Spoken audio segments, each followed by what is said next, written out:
ചെറിയൊരു മഴയും നല്ല വ്യൂ ഒക്കെ കണ്ട് നമ്മളിപ്പോൾ പോയിക്കൊണ്ടിരിക്കുന്നത് മറയൂരിലോട്ടാണ്. മൂന്നാറിൽ നിന്ന് അറൗണ്ട് 40 കിലോമീറ്റേഴ്സ് ഡിസ്റ്റൻസിൽ സ്ഥിതി ചെയ്യുന്ന മറയൂരിൻ്റെ ഒരു പ്രത്യേകതയാണ് വർഷം തോറുമുള്ള കരിമ്പ് കൃഷി. കരിമ്പിൻ്റെ അവൈലബിലിറ്റി കൂടുതലായതുകൊണ്ട് തന്നെ ഇവിടെ ഒരുപാട് ശർക്കര മേക്കിംഗ് യൂണിറ്റ്സ് ഉണ്ട്. ലോകത്തിലെ നമ്പർ 1 ശർക്കര ആയിട്ടുള്ള മായമില്ലാത്ത മറയൂർ ശർക്കര എങ്ങനെ ഉണ്ടാക്കുന്നതെന്ന് കാണാനായിട്ട് നമ്മൾ അവിടെ അടുത്തുള്ളൊരു ഫാക്ടറിയിലോട്ട് പോയി. ചെന്ന് കയറിയപ്പോൾ തന്നെ അവർ നമുക്ക് കഴിക്കാനായിട്ട് ഇത് തന്നു കേട്ടോ. ജൗ മിഠായി എന്നാണ് പേര് വരുന്നത്.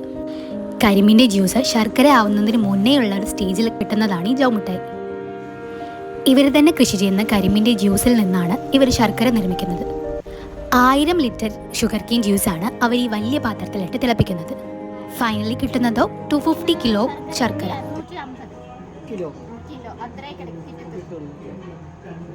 ഈ കാണുന്ന കരിമ്പ് പിഴിഞ്ഞെടുക്കുമ്പോൾ കിട്ടുന്ന വേസ്റ്റാണ് അവർ ഈ അടുപ്പ് കത്തിക്കാനായി യൂസ് ചെയ്യുന്നത്. ഷുഗർ കെയിൻ ജ്യൂസ് ശർക്കരയായി മാറാനായിട്ട് 3 അവേഴ്സോളം ഇങ്ങനെ തിളപ്പിക്കണം എന്നാണ് പറഞ്ഞത്. ഈ കാണുന്ന മെഷീൻ വെച്ചാണ് കരിമ്പിൻ്റെ ജ്യൂസ് എടുക്കുന്നത്. ബാക്കി വരുന്ന വേസ്റ്റ് അവർ വെയിലത്തിട്ട് ഉണക്കിയതിനു ശേഷം മാത്രമാണ് അടുപ്പ് കത്തിക്കാനായി യൂസ് ചെയ്യുന്നത്. കരിമ്പിൻ്റെ ജ്യൂസ് തിളയ്ക്കുമ്പോൾ ഉണ്ടാവുന്ന ഈ ഫോം അവരെടുത്ത് മാറ്റുന്നുണ്ട്. അതും അടുപ്പ് കത്തിക്കാനായി ഒരു ഫ്യൂവലായിട്ട് യൂസ് ചെയ്യാറുണ്ട്. ഷുഗർ കെയിൻ ജ്യൂസ് ശർക്കരയായിട്ട് കൺവേർട്ട് ആവുന്നതിന് വേണ്ടിയിട്ട് അവർ അഡീഷണലി ചുണ്ണാമ്പും ബേക്കിംഗ് സോഡയാണ് ആഡ് ചെയ്യുന്നത്. 3 അവേഴ്സ് ബോയിൽ ചെയ്തതിന് ശേഷം ഇതുപോലൊരു പാത്രത്തിലോട്ട് ഷിഫ്റ്റ് ചെയ്യും. ഇതൊന്ന് സെറ്റാവാനായിട്ട് അറൗണ്ട് ഹാഫ് ആൻ അവറോളം എടുക്കും. സെറ്റാവുന്നത് വരെ അവർ ഈ ഇളക്കുന്ന പ്രോസസ്സ് കണ്ടിന്യൂ ചെയ്തുകൊണ്ടിരിക്കും. പിന്നീട് അവരെ കൈവച്ചുരുട്ടി ഇതുപോലെ ആക്കും.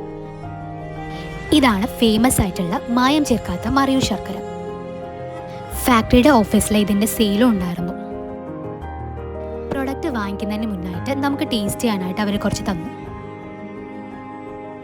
നോർമൽ ശർക്കര മാത്രമല്ല, ഇത് ചുക്ക് ചേർത്ത ശർക്കരയാണ് കേട്ടോ.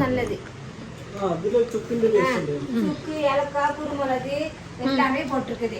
திப்பிலி 5 சால் நம்ம வீட்டுக்கு சாய் வைக்கும் போது கட்ட தேயிலை பொடியோ இது சாய பொடியோ இது மட்டும் போட்ட போதும். வளையல் ஒடிச்சு எடுக்கிறது.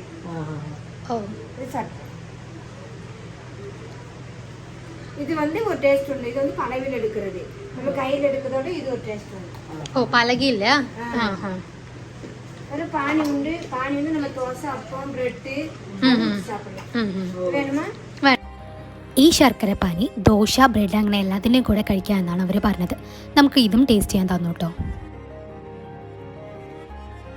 1 കിലോ നോർമൽ ശർക്കരയ്ക്ക് 100 രൂപയാണ് ഇവർ പറഞ്ഞ പ്രൈസ്.